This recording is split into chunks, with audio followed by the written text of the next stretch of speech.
I think the current occupant of the White House is an embarrassment to our country. The president responded with this when asked today. Oh, Bernie Sanders is running, yeah, that's right. Personally, I think he missed his time. But the socialist Sanders, who got 40% of the popular vote in the Democratic primary and certainly started something with U.S. interest in socialism, is not deterred. What's going to be different this time? We're going to win. Sanders' bid comes on the same day of President Trump's 2020 campaign, announcing several new senior staffers joining a team that has already raised an unprecedented $130 million at this point in the race. Trace Gallagher live with the story tonight. Hi, Trace. Hi, Martha. The president is building out his campaign early so that he's got a straight shot to be the GOP nominee in 2020. A big part of that, as you mentioned, is adding more senior-level staff. Today, the campaign announced the hiring of Communications Director Tim Murtaugh, Press Secretary Kayleigh McEnany, and Strategic Communications Director Mark Lauder, who's a former aide to Vice President Mike Pence and who you're about to talk to. Cole Blocker was also added as Finance Director and Megan Powers as an Operations Director. The core of the campaign has been in place for about a year, including campaign manager Brad Parscale, who spoke to Martha about strategy back in January. Watch. As being an incumbent, we're building a different operation now than we had in 2016. In 2016, it was very grassroots. As you know, the campaign sometimes at its best operated at a fraction of what probably was needed. It was mobile, it was changing, it was adapting. This was a man running his first candidacy ever. And in 2020, the operation is different. This is going to be a much larger ground game.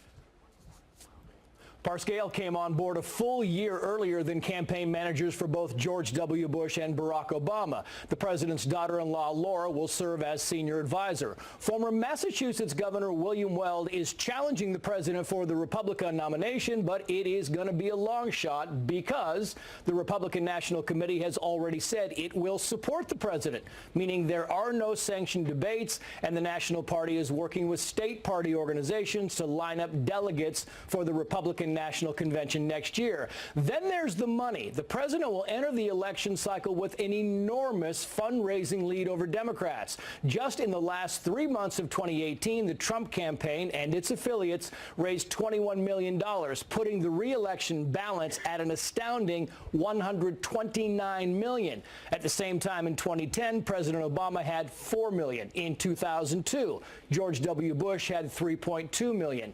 The Republican Party has also maintained a robust staff in key battleground states to counter the growing list of Democratic presidential hopefuls. Now, all of that said, a new Washington Post ABC poll says 56% of all Americans say they would definitely not vote for Trump should he become the nominee. Martha. Yep, they see him as beatable in that poll. Here now with more, Mark Lauder, that newly minted Strategic Communications Director for the Trump campaign, and Chris Hahn, radio host and former senior aide to Senator Chuck Schumer. Chris, let me start with you. Is that amount of fundraising daunting to Democrats at this stage of the game? Well, when you look at his cash on hand, he only had $19.5 million. I don't know what he's been spending all this money on so early in the campaign. Cash on hand is really what matters. He hasn't those may be commitments that haven't come in yet. I don't know. Mark can answer that in a second, but go ahead. Well, no, that's not how it works. It's, you know, what you've raised is what you've taken in, and $19 million on hand should scare him. Bernie Sanders raised $3.5 million today, so he's, you know, not too far behind the president. He's only been campaigning for a couple hours. Let's just start there. Hold on. Mark, how do you respond to that? I'm curious. Well, let's remember, too, that the president has been on the campaign trail since very early last year, having mega rallies, attracting tens of thousands of people. Those are the kinds of things that the campaign is currently paying for. So in addition to having one of the most sophisticated staff build-outs that we are currently in the process of doing, he's also busy having mega rallies, as we've seen just in recent weeks. So you're saying that's where the money's going so far, into those rallies? There's a lot of money that goes there, and but there's no question the president is going to have all of the support and all the money he needs to easily win re-election in 2020. All right, I want to play a soundbite from Bernie Sanders, which I think goes to the heart of what the argument against the president is going to be, and get your reaction. Let's play that. I think he is a pathological liar every day. I also think he is a racist, a sexist, a homophobe, a xenophobe, somebody who is gaining cheap political points by trying to pick on minorities, often undocumented immigrants. So the pro argument is going to be, some sort of socialist leaning idea about things like $15 minimum wage and free college and some of those ideas. And then the opposing perspective to President Trump is going to be he's a bad guy, Mark. And it's just ludicrous. And I understand that Bernie Sanders is trying to stand out from the 50 socialists that are now running. He's no longer unique and quirky. He's just another socialist running for the Democrat Party. The president's going to run on results. And whether it's women, whether it's African Americans and minorities, they know that they've got more money in their paychecks. They know they have more jobs because of this president's leadership. And, the nonsense that you see coming from the Democrats on this, they'll sort their socialism platform out. They'll nominate a socialist. We'll go for freedom. Clearly not all Democrats that are running are talking that way. Amy Klobuchar is saying, look, wake up. We cannot pay for college for everyone for free in this Medicare country. For all. And Howard Schultz, who is running as an independent, says that there's no way that any opponent can oust Trump, no matter how far to the radical left they are. It's a fallacy. Chris. Look, I think that whoever the Democrats nominate is going to have a very good chance of beating a president whose numbers have remained in the low 40s his entire presidency. He has never been above 50% in his polling average. He's at 41% now. Mark, I love you. I hope the president runs so you can have a job for 2 years, but I'm not so sure he's going to run. I think that the guy thinks I can only play for the tips for so long in my lifetime, and maybe I'm going to spend my summers doing that and not going to rallies, because I think that he knows that things are only going to get worse for him politically in the next 2 years and even thereafter. And I think if he decides not to run again, he could claim victory for whatever he thinks he accomplished in the last 4 years and move on with his life and enjoy it. I don't know about you. I have no idea what's in the president's mind, but I don't think he's thinking that at all. That's just my guess, watching how this is going. Mark, you're working with him. What do you think? I can guarantee you 100% that President Donald Trump is running for re-election. He's focused on it, and he cannot wait to take his message of success to the American people and contrast it with this radical socialist platform that Democrats now stand for. And we will see Chris, how middle America is going to figure that out. You're shooting down the socialism side of this, but when even across Kamala Harris, is one of the most popular candidates running so far. Vice President Joe Biden, we don't know whether or not he's going to get in. Bernie Sanders is the second on the list in terms of polls. He is clearly in favor of these socialist ideas. Kamala Harris has said that she's open to removing people's private health care. I mean, these are very radical ideas to most Americans, and they represent some of the strongest candidates so far in the race. I think when you call them socialism, people think they're radical, but when you then break them down and talk about what they are, providing health care for all Americans, providing affordable or even free college tuitions for all Americans. What about what they cost? I think people are, Mark, hold on a minute, Mark. I think when you break those things down, people then like them. We already have socialist-like programs in this country. It's called Social Security. It's called the VA. It's called the Army. It's called police forces. It's called roads. But Republicans want to, instead of talking about ideas, they want to demonize people who have those ideas and call them socialists and not try to engage in an actual debate about how we're going to do things to make this country Mark, better. final thought, and I think gotta go. that's their problem. And by the way, that's why they lost in the midterms, and that's why they're going to lose the next time. And that's why, Mark, the president is not going to run for re-election. Trust me. Could be. Mark, very quick, Mark. Absolutely. When you say that we're going to take people's private health insurance away from them and just put them on government health care against their will, I'll have that debate every day. All right, we got to leave it there. Thank you, gentlemen. We'll do it again soon. Thanks, guys. Coming up next, the investigation into Jussie. New information tonight from Chicago as the Jussie Smollett saga continues. New reports that the feds are looking into whether the actor may have played a role in sending himself this threatening letter, which we now have pictures of in the days leading up to the alleged attack, as police are investigating two separate incidents of possible surveillance involving the two brothers who they say were paid by the actor to carry out this attack. Mike Tobin, live with the very latest breaking on this story tonight. Good evening, Mike. Good evening, Martha. Lots of exciting developments. Those two brothers you were talking about, the Asundario brothers, were spotted at the Cook County Criminal Courts building today, or at least police confirmed they were there. Their attorney was spotted at the Criminal Courts building today going into the grand jury room. Police said this was not the grand jury convening in the Smollett case. Rather, this was police and prosecutors having yet another meeting while they continued to demand that Smollett come in for an interview. There was a report about the locals. You mentioned that letter. There was a report from the locals today saying that Smollett participated in the creation of this threatening letter that was sent January 18th to the Empire Studios. It contained cutout magazine letters, and it had racist and homophobic hate messages. The return address just spelled out in red ink the letters MAGA on it. The FBI initially got involved because of that portion of the investigation, and that is one of the elements that is swirling pretty fast out here in Chicago. Another element that came today is the Cook County State's Attorney Kim Foxx has just a short time ago announced that she is recusing herself from the Smollett investigation. They didn't say why. She is someone who came into the position after all of the controversy with the Laquan McDonald case. So we're looking to see why she has recused herself in this particular case, all while we're still waiting for some kind of movement out of Jussie Smollett's legal and PR team. The police have been requesting again and again and again that Smollett come in for this follow-up interview that they want ever since the Asundario brothers were questioned, and they said they developed new information. What we get from the legal team is not that they're refusing the follow-up questioning, just that they're not doing it yet. Martha? Mike, thank you very much. Joining me now, Judge Andrew Napolitano, Fox News senior judicial analyst. What do you make of all this new information, Judge? Well, it appears to a neutral observer that this young man concocted the whole thing, and his story is unraveling, and he's reluctant to acknowledge that to the police. It wouldn't surprise me if the two brothers were in there testifying before another grand jury, with the target being Mr. Smollett himself. Now, they cannot compel him to speak to them, particularly if he's gone from being a victim to being a target. The feds are involved because of apparently mail fraud, sending a fraudulent item in the mail. That is not typically prosecuted unless someone has lost money or gained money as a result of the fraud. But he's facing filing a false criminal charge and lying to the police. And these are potential crimes taken seriously by the government when it wastes a lot of resources.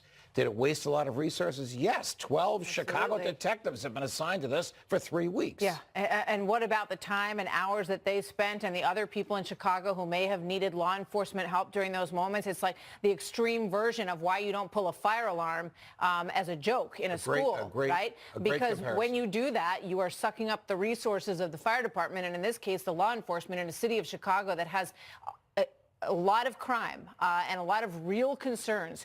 The news that this prosecutor, Kim Foxx, has recused herself from this case, doesn't she have to have a good reason to recuse herself? She does. Or maybe she does, but not that we've heard so far. Often when you do recuse, you don't state the reason. When you don't recuse, you refute the application to recuse. That's when judges recuse. But for a prosecutor to recuse herself, look, there are rumors that she's a distant relative of his. And she hasn't said this, rumors in Chicago. If this is true, she should have recused herself 3 weeks ago. If she's recusing for political reasons, that he's popular locally and she doesn't want to prosecute him, she's not doing her job. That's misfeasance in office, a refusal to do her job. The other side of this argument is there are 700 prosecutors in that office. Any one of them can take this case.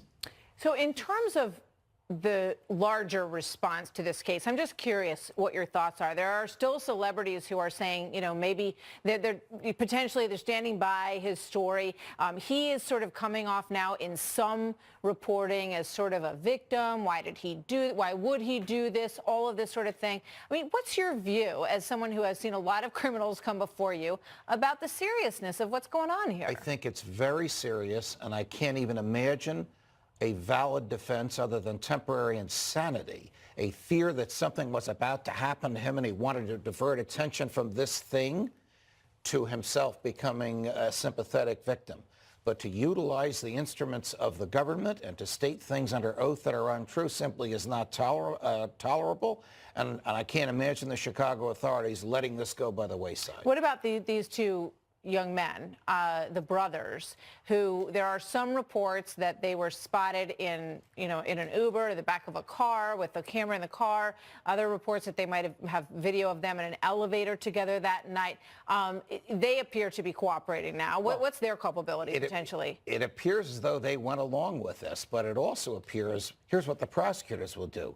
Cough up the truth to us and we won't prosecute you. If you don't tell us the truth, we will prosecute you for participating in this. Very sloppy crime if this is a hoax. Yes, there's evidence all over the place. And when you look at this letter, whoever cut these letters up, they say there are magazines potentially that are part of the evidence right now. And there could be fingerprints all over these stamps and all over this letter.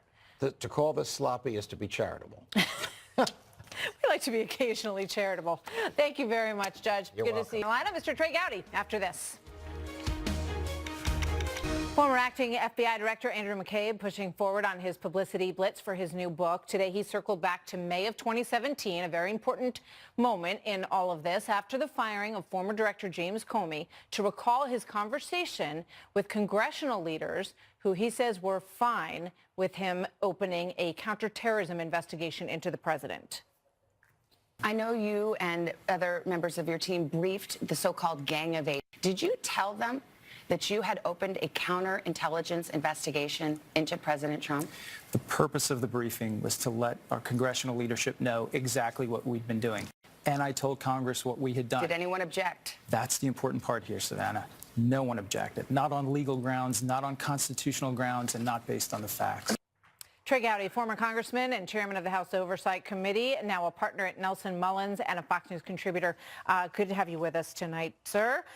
What's your reaction? What do you think he was getting at with that no one objected?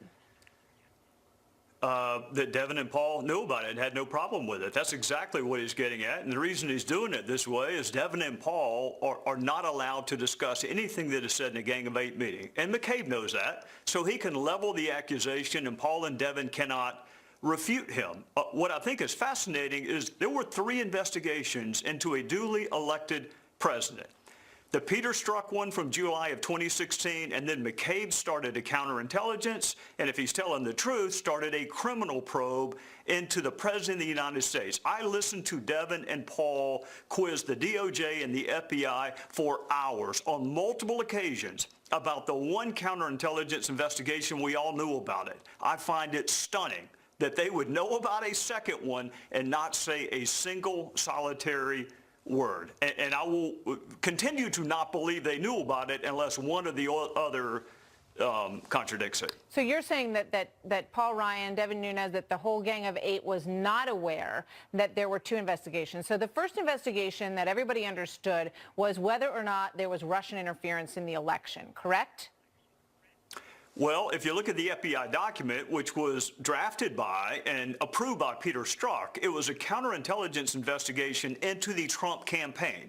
Now, the FBI doesn't like it when I say that, but unfortunately, I've seen the documents. I know exactly what Strzok wrote. They want you to believe that it was into what Russia was doing, and that's fine. That's appropriate. Unfortunately, Strzok used the phrase Trump campaign. So that was the one from July of 2016, and now McCabe says there was one in May of 2017 in addition to the criminal investigation into obstruction of justice. Understood. I mean, and everyone knows that the FISA warrants were happening during the time of the original investigation, which goes right to the heart of what you're saying about the Trump campaign in and of itself. But what triggered the second part of this for Andrew McCabe is quite clear. He was very upset that James Comey was fired. And when he was pressed on this by Savannah Guthrie on the Today Show this morning, he said, she said, what evidence, what reasoning did you have? And he says, because he clearly wanted us to stop investigating. He talked about Michael Flynn. He asked for, perhaps you could see your way past this investigation. And he felt that there was a direct line, perhaps,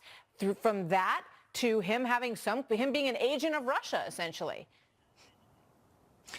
If thinking that Jim Comey is not a good FBI director is tantamount to being an agent of Russia, then just list all the people that are agents of Russia. Chuck Schumer, Nancy Pelosi, Rod Rosenstein, who wrote the memo getting rid of Comey, Michael Horowitz, who's the inspector general. I mean, look, I know McCabe liked Jim Comey. I know that. But lots of people thought that Jim Comey had lost the ability to lead that department. And the fact that President Trump got rid of him in May of 2017 is not sufficient basis to launch a criminal obstruction of justice probe. Look at what happened, Martha. He gets rid of Comey, replaces him with a Comey acolyte who not only continues the probe, but expands it. So if his goal was to obstruct a Russia investigation, gosh, he did a terrible job of it. Well, your friend Adam Schiff clearly believes that this evidence that Andrew McCabe speaks of definitely existed. And just to remind everyone, Andrew McCabe said that he believed that the president was a national security concern and that it was such a potent moment for everyone because they were so terrified about this. Here's Adam Schiff talking about what he sees as the continued evidence at this point on Sunday. Let's watch. You can see evidence in plain sight on the issue of collusion, pretty compelling evidence. Now, there's a difference between seeing evidence of collusion and being able to prove a criminal conspiracy beyond a reasonable doubt. Your thoughts? Well, collusion is a synonym for conspiracy. So I hope the questioner followed up and said, okay, Chairman Schiff, you have just said you have evidence of a criminal conspiracy between the President of the United States and the Russian state. What is that evidence? What is the crime? Was Trump involved in the hacking of the DNC server? Was he involved in the hacking of John Podesta's email? Are you alleging that he participated in deciding when to disseminate the proceeds of those two hacks? I have heard Adam on a number of occasions say that he, as the third eye raven, has evidence and seen things nobody else has ever seen before. But I've never heard him ask, what is it? What is the evidence of crime that you have, Chairman Schiff? I've never heard him follow. I've never heard it followed up on. He also weighed in on the Jussie Smollett story with this tweet on January 20th. He also made some assumptions about the outcome of this case. Perhaps he said, "I met him at the Pride Parade in Los Angeles. I've seen his passion and moral clarity of his activism firsthand. This week he was the victim of a horrific attack. We pray for your speedy recovery, and we reject this act of hatred and bigotry," says Adam Schiff with regard to that. Quick thought. Horrific attack is the words I went to. It is a long list of instances where Adam Schiff would rather get the attention than get the facts. And I've said before, he was a good lawyer. Unfortunately, he's a much better politician. Lawyers get the facts and then they make conclusions. Politicians just want the attention. And he got it. And I wonder if anybody's going to ask him, how did you get this so wrong? Trey Gowdy, thank you, sir. Good to see you as always. Yes, that is ma'am. the story Thank you. on this Tuesday night. Tucker's up next. It's required now. Suraj Patel is an attorney and professor at NYU's Stern School of Business, and he joins us tonight. Mr. Patel, thanks very much for coming on. Thanks, Tucker. So, how disappointing. I wasn't a Sanders voter, but I certainly respected his willingness to make a case for economic populism back in 2016, and I agree with a lot of the things he said, honestly.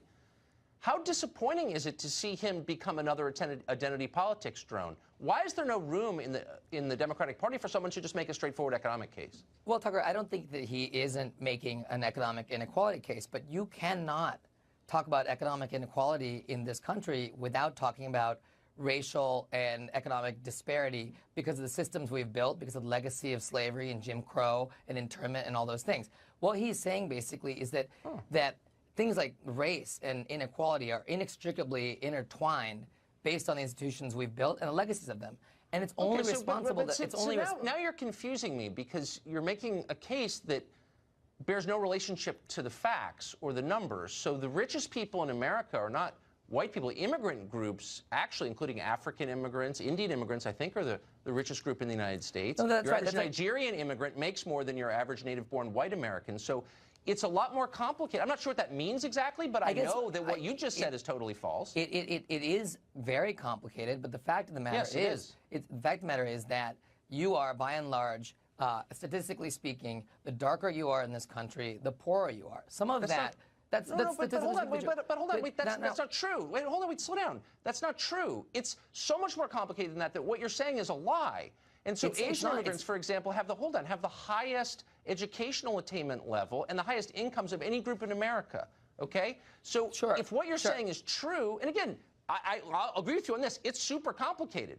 But what you're saying is not complicated. It's painting a picture of racial division that isn't backed up by the facts, and you know it. No, that's not right. Look, Tucker, what we're saying is simply this. We know, for example, the criminal justice system creates significantly unequal outcomes for people based on their color or background. Like that black people are given stronger sentences, surveilled more often, and policed more often. That puts them into a cycle of poverty at times that you can't get another job after you have a felony on your record. You have a 1 in 3 chance of being incarcerated or put on parole by the time you're 30. There's some truth to what you're saying, that people of all colors who are convicted of felonies have a really tough time digging out of it. And I have real sympathy for them. So I think what I'm saying is Bernie Sanders is not... Hold on. What you just said is untrue, and you know it's untrue, that the darker you are, the more oppressed you are, when in fact, I didn't say most oppressed. poor people in America are white, as you know. The poorest state is the whitest state, West Virginia. So let's stop lying. Look, I'm not making a case for any racial group. I'm making a case for a non-racial approach to policy, which is the only one we can have without wrecking the country, no? And there is no doubt that the single best argument and single best candidate is going to be the one who is able to convince that white working class voter that they have more in common. Their lot in life right now has more in common with a single black working class mother in Queens or somewhere than they do with someone like Jared or Ivanka, who are born with everything. No, but you're offering another species of identity. Like, why do I care about the color of voters?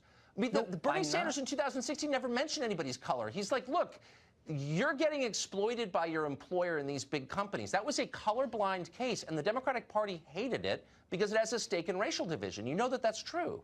Tucker, it's like I said, you can't approach the issue of inequality without talking about and looking at some of the racial disparities in it. And that's all people are saying. Really, then how did Nigerian immigrants wind up making more than native-born white Americans? All Nigerian immigrants have not done that.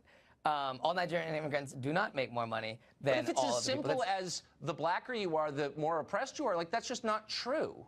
And that's not what I'm saying. You're simplifying this argument to make it sound ridiculous. Okay. The fact of the matter is, like I said, that identity is intertwined with this, and it's not that you need to sit there and always talk about identity of our voters, of ourselves that are running for office. Okay. What you have to do is at least show the curiosity and the understanding and the acknowledgement that we have significantly treated races differently in this country in the past, and that I have a creates lot of unequal outcomes curiosity today. about what the facts actually are, which is why I'm bringing this up tonight. And I just think, look, race is a dead end. Let's bring back the old Bernie Sanders. You disagree. Mr. Patel, thank you very much for joining us. Appreciate it. Bernie Sanders, rather Bernie, I have it on the brain. Tammy Bruce, who is not Bernie Sanders, but is also from New York and a radio host, president of Independent Women's Voice, and one of our favorites. So, Tammy, look, I'm not here to endorse Bernie Sanders' economic program. A lot of his ideas are dumb. But I always admired his willingness to stick with the universal principles over the grubby, creepy, divisive politics of race. Why has he given that up? Well, as you've noted in your opening, this is a dynamic that has overcome the Democratic Party. And he's a politician. And perhaps he needs a fourth beach house. I don't know. But he does well as a politician, right? This is a career. And so he's appealing to a group of people who've been trained and who are now demanding for this kind of an extreme dynamic. And this is what's heartbreaking, is the civil rights movement was a demand for people not to be treated differently because of who they are. Was a demand for an elevation of people to be treated like everyone else. Identity politics is the cancer, is the opposite of that. It demands that we not only treat people differently because of who they are, but then condemn some and elevate others based on some kind of benefit we've assigned to a particular identity. It is the antithesis of what we fought for throughout the 60s and 70s, and frankly, beginning at the turn of the 20th century. This is how retrograde the Democrats have become, and it is what Americans reject. And so it's concerning that we see that this is happening with the Democrats, because we need a good, loyal opposition. But it certainly is not what America has been, it's not what we are now, and it's not what we want to become. I mean, the only reason I keep hitting this is because I sincerely feel, and I mean this with my whole heart, that this is a threat to the unity of the country, and that it makes people hate each other. Well, that's the goal. Is there any Democrat who's running on a universal platform? Can there ever be another one again? Well, there can be. Look, I'm a Democrat. There are other Democrats who perhaps have maybe already switched and identify as an independent or registered as that. It is a sensibility about a classical liberalism that, frankly, now it clearly is represented by the conservative ideal. Yeah. This desire for independent, for freedom, personal responsibility, capitalism, that we're only limited by our own ambition and imagination, that is the American ideal. And that is something both parties can embrace. What you're hearing now... Yeah, I hope so, because the rest of this stuff is absolutely a dead end. And it's meant to turn us against each other, Tucker. That's the goal, is to distract us. It's a diversion. That's, look who's practicing it.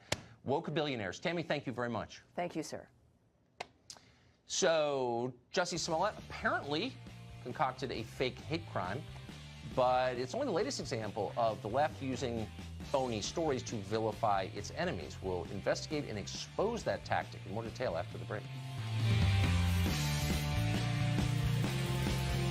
Tucker Carlson is brought. Well, I'll give this to Jussie Smollett. He was pretty clear about what he said happened to him. He claimed he was violently assaulted outside his apartment in Chicago because of his race in a premeditated attack by a pair of psychotic, racist Trump supporters. Watch. I see the attacker masked, and he said, "This MAGA country," punches me right in the face. And there is no doubt in your mind what motivated this attack? I could only go off of their words. I mean, who says empire, this MAGA country, ties a noose around your neck and pours bleach on you? Just for the record, when you don't ask any follow-up questions and just nod sympathetically, it's not journalism, it's affirmation. But on the internet, there were people who were paying close attention to the claims Smollett was making, and they didn't add up, and they began publicly doubting his case. Smollett did not answer their questions. Instead, he denounced these people as racists. Watch. I'm pissed off. What is it that has you so angry? Is it the attackers? It's the attackers, but it's also the attacks. How can you doubt that? Like, how do you not believe that? It's the truth. Now, reports apparently leaked from the Chicago Police Department say that all of this was a scam, that Smollett planned this from the very beginning and hired others to carry it out. We have more information on the case tonight. Matt Finn joins us from Chicago at the exact intersection where Smollett said he was attacked. Matt, good to see you. Tucker, good evening. Behind me is the door that police say Jussie Smollett used to get inside into his apartment building on the night of that alleged attack. And now we're learning this evening that Jussie Smollett was convicted of a DUI and lying to police in 2007, according to court documents obtained by Fox News. This arrest was confirmed by an LA County clerk who tells us that the birth date that we have for 36-year-old Jussie Smollett matches the birth date of the Jussie Smollett that was arrested for this DUI and giving false information to police. We reached out to Smollett's legal team, who did not deny this arrest. We have not been able yet to pinpoint exactly what Smollett lied to police about, but it's related to a vehicular charge. Smollett was sentenced to 36 months of probation. Also new tonight, Chicago police tell Fox News that the two brothers that CBS reports confessed to carrying out the hoax with met with prosecutors and detectives late this afternoon. Tonight, Chicago police are still waiting for Smollett to respond to their very important request for a follow-up interview. Police tell us they are giving Smollett a, quote, responsible amount of time. What happens next depends on Smollett's actions. Police can present this case to prosecutors or a grand jury seeking an arrest warrant, and tonight we're learning police appear to be doing just that. Smollett, who was very cooperative with police before this whole story dramatically altered, is apparently no longer responding phone calls to police requesting more information. Tonight, police are no longer insisting Smollett is the victim. They're now referring to him as the person who filed the police report. Smollett's attorneys say anyone who says Smollett was in on this attack is a liar. And here in Illinois, filing a false police report is a Class 4 felony. It's punishable up to 3 years in prison. It's also probational. But Smollett might even be in more trouble with the FBI, who is investigating that alleged death threat letter with the MAGA return address that was sent to Smollett just 1 week prior to this alleged attack. Tucker. Matt Finn for us in Chicago. Thanks, Matt. Well, the Jussie Smollett story is amazing, but it's exceptional only to the extent it has received much more publicity than most hate hoaxes, and there are many of them. Bogus stories concocted by the left for political reasons and repeated without question by compliant media. Dr. Wilfred Riley is an associate professor at Kentucky State University. He's the author of the book, Hate Crime Hoax, How the Left is Selling a Fake Race War. Professor, thanks very much for coming on tonight. So you've looked at a lot of these cases. What would you say, generally speaking, is the point of them? Well, thanks for having me, Tucker. And as you said, first of all, there are quite a few of these cases.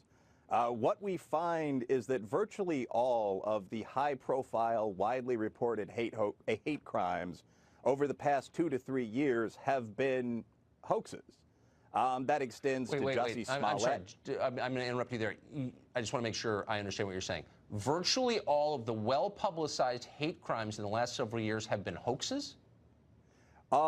Very, very many of the best publicized incidents, Eastern Michigan, Air Force Academy, Yasmin Saweed, the Burnt Black Church, the young African-American woman that said that she was literally urinated on by white men, Kean College, Wisconsin Parkside, so on down the line. All of those incidents that I've mentioned, I think you could probably put Covington Catholic in that category. Yes, you sure Those could. have been not actual incidents of interracial violence. They have been hate hoaxes. This is also, by the way, very often true of hate hoaxes reported by the alt-right.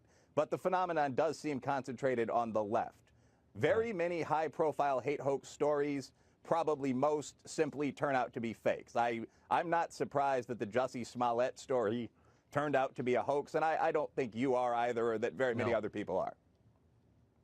I'm not. Now, most hoaxes are designed to enrich the person who perpetrates them. I mean, they're scams, right? They're scams that bring the criminal money. But money doesn't change hands in these cases. So what is the point of doing it? Well, I think that's a fascinating question, Tucker. First of all, I will say that in a fair number of cases, money does change hands if you're talking about insurance money. So in Chicago, for example, we saw the Velvet Ultra Lounge case, where the owner of a popular gay and bisexual nightclub burnt his own business to the ground, collected, I believe, a $20,000+ check for that, and attributed that originally to homophobes. So that is a partial motivation. But I will say that I think a broader motivation for these hoaxes is that the demand for bigots in America greatly exceeds the supply as of right now. Yes. So it is not much of a secret that in America we have a very well-funded grievance industry. The Southern Poverty Law Center, which 30, 40 years back did a great deal of good, but currently has an active invested endowment of $432 million. That's unbelievable. They take in $58 to $96 million every year, at least in terms of the records that I've looked at going back some time. Black Lives Matter right now up to about 400,000 social media fans, 360,000 followers. Right. You have organizations like CARE, Council for American Islamic Relations. Right. Someone's got to justify the existence of all these fundraising machines. Professor, Quite right. This is a fascinating conversation, and I appreciate your coming on tonight. Thank you. All right. Jussie Smollett's phantom assault is not the only bogus hate crime, the hate hoax, creating blowback tonight. Nick Salmon of Covington High School was tarred as a modern Simon Legree for the sin of standing in place and smiling while an activist beat a drum in his face. Now, Sandman is suing the Washington Post, the vanity publication of the world's richest man, Jeff Bezos. His lawyers say the paper, quote, bullied an innocent child with an absolute disregard for the pain and destruction its attacks would cause to his life. The suit, the first of what could be many suits, seeks $250 million in damage. That is, of course, a fitting number. It's the same amount that Jeff Bezos paid to turn that paper into his personal Pravda. So we'll be following that with some interest. A departing CBS reporter says the press has become so liberal they can't report the news, only produce propaganda. Brit Hume's been in the news business a long time. He'll join us next. Plus, dumpster fire expert Richard Painter says we ought to just pull Trump out of the White House with nets because he's not competent to govern. 25th Amendment. That conversation after the break. There is an inferno raging in Washington. But here in the land of 10,000 lakes, we know how to put out a fire.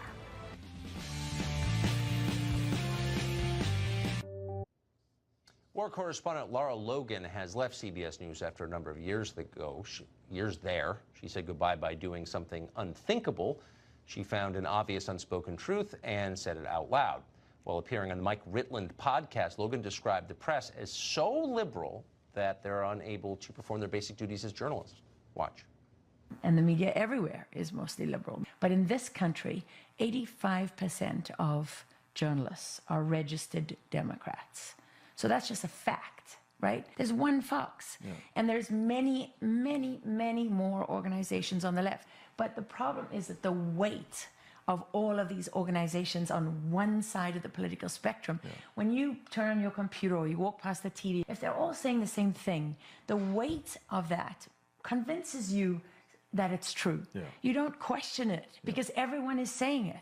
I didn't even notice that there was a bias in the media. You read one story after another or hear it, and it's all based on one anonymous administration official, former administration official, right? I mean, that's not journalism. That's Fox News senior political analyst Brit Hume has been in the media for a long time. We mean that in a good way. He joins us tonight. What do you think of what Lara Logan said, Brit? Well, she's absolutely right, and it's perfectly obvious that she's right.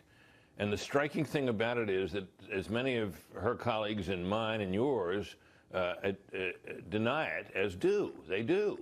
And I've always thought this about bias and about fairness in news coverage. Fairness is not really a policy or even an attitude. Fairness is really kind of a skill. And it begins with a recognition of your bias. Once you do that, it's really not all that difficult if you're aware that you don't like this particular politician or you feel this way about a particular issue and you're covering something related to it. It's not that hard to screen it out of your coverage. It really isn't. Lawyers do this every day. They represent clients they think are guilty. Judges decide cases in favor or against people that they like or dislike all the time. It's not impossible. It's a discipline. It's a skill. But if you won't admit it to yourself, you got no chance. And it used to be, that the editors of newspapers around the country, really led in those days by the New York Times, were very careful to make sure reporters wrote their stories in neutral language.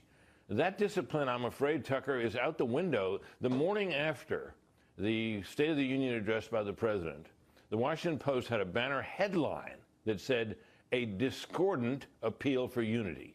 Now, people may have found the speech discordant. I'm confident that the journalist who wrote the story did. But that's an opinion. And in the lead of the story, it was referred to as a dissonant speech. Well, that's a judgment. That's an opinion. It had no business in that in the news story. Now, if you want to have editorials and denounce the speech and have columnists who write, all kinds of invective about it, that's all fine. That's the way it's supposed to work. That's why you have columnists. That's right. That's why you have an editorial page, and all the restraints seem to be coming off now. And the media it is no accident the media is at its lowest level in public opinion that anybody can remember.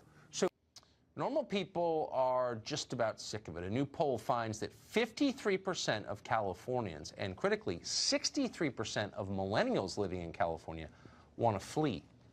Ethan Behrman is someone who's staying in California because he hosts a radio show there. He joins us tonight. So, I mean, I got to say, there's no blaming the right for this. It's a one-party state, for good or ill. In this case, looks like ill. And so, at some point, do you think, what liberal lunacy gave birth to this feudal disaster called California? Has it caused any soul-searching for you? Absolutely. The fifth biggest economy in the world, and you talk about the homeless problem, we can look to Ronald Reagan, the conservative Republican, when he was governor, who turned everybody loose from the psychiatric institutions and the abuses that they had in the early 20th century. But instead of having a plan to get people the proper care they needed in the neighborhoods, he let them free. And so now we have federal I'm just wondering, I'm sorry, let's just pause really quick. When was that? Oh, was that like 50 years ago that he was governor of California? Yeah. Okay. And it's only gotten worse because of the laws, but we have new leadership now, Tucker, that is actually addressing the problem. So you're saying that the homeless problem in Los Angeles and San Francisco, not just, but mostly in those two cities, is the fault of someone who is dead and hasn't been governor in 50 years. That's really the answer? That's the root. That's the genesis of it. When we decided that we can't keep people who need mental health care, Conservatorship is the term around it. There are a fair percentage. John Stossel, of course, found 2 people that he could use as an example, as an anecdote to prove how bad it is. But the point is this. We have people who need mental health care. And because of what Governor Reagan did and what the federal courts have ensured since then, is we have a hard time with it. State Senator Scott Wiener actually has new legislation. Look, you and I both know that closing down the sanitariums, the mental hospitals, was a liberal project from beginning to end. Reagan was the governor. He signed it. Shouldn't have. I agree. But that if you're blaming Ronald Reagan for modern-day homelessness in California, you're not really looking yourself in the mirror and admitting, like, maybe my dumb ideas had something to do with this. I mean, honestly. No, because now we do have new ideas. So State Senator Scott Wiener has a new bill that's been passed, experimenting with a new conservatorship program. We have Mayor London Breed in San Francisco and Mayor Eric Garcetti in Los Angeles addressing it head on. Mayor Garcetti actually got funding to finally build some housing that was a requirement from the federal courts before we could do something about getting people off the streets. Wait, so Mayor Garcetti's just to be clear, so you're saying, hold on, you're saying very quick, the driving problem is profound mental illness, but we want to put the profoundly mentally ill, schizophrenics, for example, in their own housing unsupervised? So that's a good idea, you think? No, it's a bifurcated problem. You have mental illness on one hand. We also have the issue of a severe shortage of housing, and the courts prohibited anything being done until we got housing built. Mayor Garcetti's working on, as is Mayor Breed. Darn that Reagan! Oh my God, Ethan, great to see you. Thank you very much. Because Russia! One man who likes the sound of that idea is University of Minnesota law professor and dumpster fire expert Richard Painter. He has endorsed the idea of having the cabinet invoke the 25th Amendment to remove the president. Richard Painter joins us now. Professor, thanks very much for coming on. Good to see you tonight.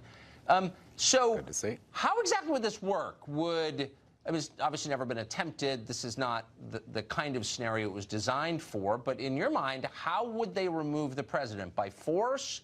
With firearms, nets? I mean, how would this play out, practically speaking? Well, first, Tucker, I want to tell you you're wearing a great tie tonight. I love you having the University of Minnesota colors there. In your honor. I've talked about the 25th Amendment a number of times with respect to this president. It was put into the Constitution in the late 1960s to address a situation in which the president is physically or mentally incapacitated, unable to carry out his duties in office. No, I mean, we know what it is. I mean, we're not law professors like you, but we know what it is. How would you affect it? How would you do it? Presumably the president wouldn't concede to being overthrown. So would you rush into his office? Would you rouse him from bed? Like, how would you do this? No, you don't overthrow the president. This is not about overthrowing the president. There are thousands of psychiatrists who have voiced extreme concern about President Trump's mental state. I get it. You get some compliance shrinks to agree he shouldn't be president. I'm sure you could probably get 99% of them to say that. I would not be surprised. Under the 25th Amendment, what do you do? The cabinet, the majority of the cabinet, and the vice president can temporarily remove the president from office.